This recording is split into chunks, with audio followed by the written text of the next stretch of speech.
What's up, guys? Barry Gaming here, back with some more AFK Journey, and today we are on to day 2 of testing in Dream Realm. So as you guys saw yesterday, Mikola was an amazing replacement in the Skyclops. Now, one thing to note, she's very close on King Croaker, so you'll see a lot of people at the top basically just substituting her in and out for like Taylene or something like that versus Lily May with this composition. I think with Lily May, she pays off a lot more because of the level up system. But I'll show you guys right here. I'm pretty sure I have my original team still set up. So this is my Taylene Ludovic style team that we've been running for quite a while. I'm going to show you guys exactly what this looks like here. Still running the Thorin, running the Freyasto basically to, you know, make it all the way to the end without having to worry about our damage dealers really taking a lot of damage. And in this situation, Ludovic is actually doing quite a bit of damage with his mythic plus as well. So this was the previous quote-unquote best team, so to speak. There were some Lily May teams doing very well as well, but they were like literally hand in hand. Like you could use Lily May, you could use Taylene.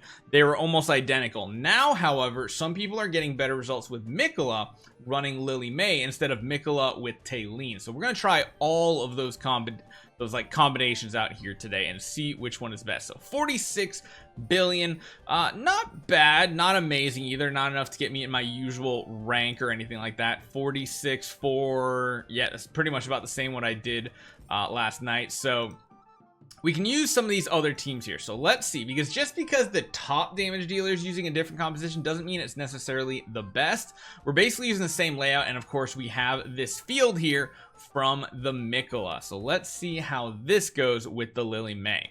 We will always have control of this zone, which is the best part.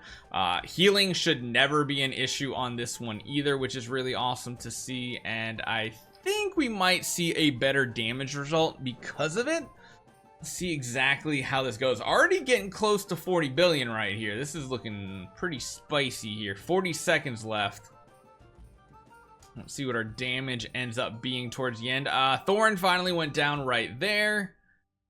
45, 46. Yeah, this should be a brand new record, right? I think it was 46 that we did before. Yeah, there we go. 48, 49, almost 50. No, we did hit 50 billion with this team. So yeah, Mikola definitely showing what she can do. Sadly though, we were completely wrong about the damage, which does have some other implications, but you can see we just jumped up 3 levels with 4 billion additional damage with this style of team. Now the only thing I'm kind of considering is what else could we do to make this maybe better? Are there any other optimizations that we could do? And that's what I kind of want to see. So let's try something else. I want to see if we can somehow keep Taylene in the mix too, but I don't think so. Keeping a bunch of these heroes in the mix is really difficult, because as you guys see with the formations, like you kind of need the second healer with the Taylene here, whereas if you drop the healer, then you kind of want both of these heroes. The only other thing I could consider is, what if we use this team, but instead of the Ludovic, we run the Mikola? How does that turn out? That's what I want to know. Let's see how this goes. And actually, I probably put Mikola in the wrong spot too. I imagine her healing is probably even better than Ludovic's. It's just Ludovic's also dealing damage, so I don't know if this is going to be the best combo.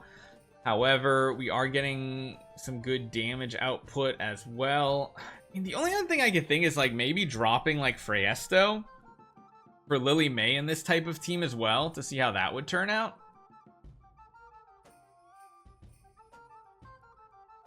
But this team's like, it's solid. It's still good damage, but you can see here, we're not going to hit that 50 billion. Still getting pretty close to our original previous, but Ludovic does seem to be the better option there. And I think the difference is really the damage output he's doing.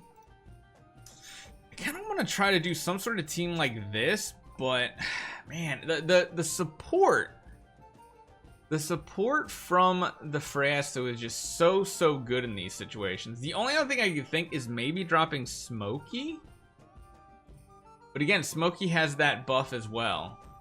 And Smokey's doing damage. I think this for me. And honestly, I kind of wonder what the top ranked player, if they would have run this style team instead of their more typical Taylene, if they could have gotten a better damage number, because it does look like this is kind of the best, and there's really no if, ands, or but about it. It just seems like this is hands down the best. Right there, we get the second kill on the Thorin.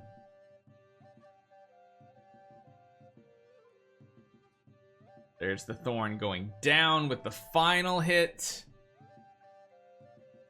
Yeah, it's just such good damage in comparison. Lily May is just so freaking good. Not quite as much damage, so there's definitely going to be some RNG involved with this.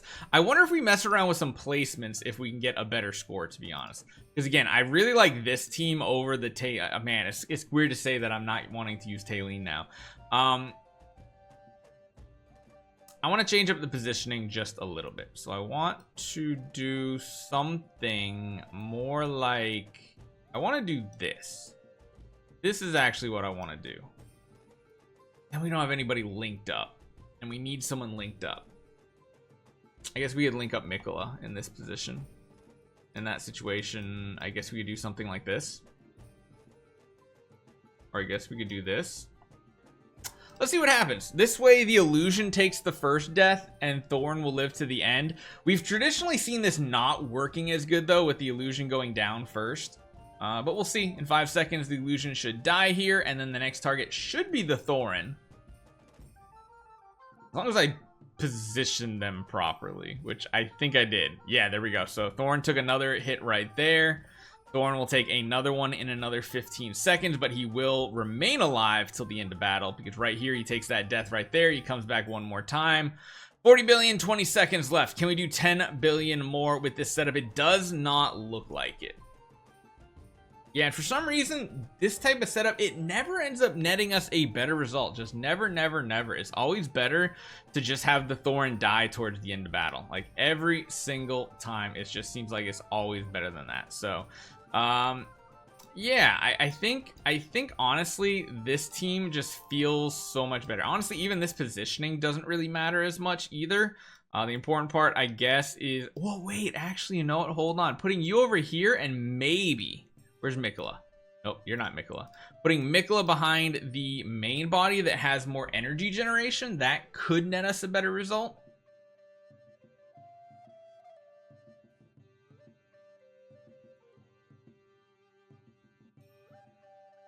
It's crazy how they release like 2 really strong heroes right for the release of the test servers and everything, which is really cool. And honestly, I think I might want to get my hands on one Mikola copy even on my test server, because she seems like a really good buffer for things like Dream Realm and such. So 40 billion with 30 seconds. You see here, this setup right here, we're basically 10 seconds ahead of that previous attempt right there. And just seems like it's so much better. Just having the Thorin die, it does something to it. This one had a little bit of RNG, a little bit lower, 47, which is interesting. I guess we do want higher energy rate on the Lily May. And this right here, it just seems like the positioning on this just seems to be the best right now. Last attempt, we'll see if we can break our 50 billion mark, but honestly, I think we're kind of locked in second place by a good amount. And again, it's so crazy going back to Freyasto. Like, we had such mixed opinions on Freyasto early on, and part of it was because we couldn't see his true damage because his illusion damage wasn't counting for him on his scorecard, so it was really hard to see what he was doing. But again, we're about 10 seconds ahead here of where we were with the previous team. Let's see how this ends. 45, 46, 47. I think 50 was just like the perfect high roll, to be honest, because now we're back down just a little bit. But yeah, not too bad. So overall, it seems like I'm happy. We can look at our own setups too. It does look like this is going to be the best setup for us, and pretty good considering we're not really going for damage on the Mikola either. So hopefully you guys enjoy this one. Let me know what you guys think. I'll see you guys next time.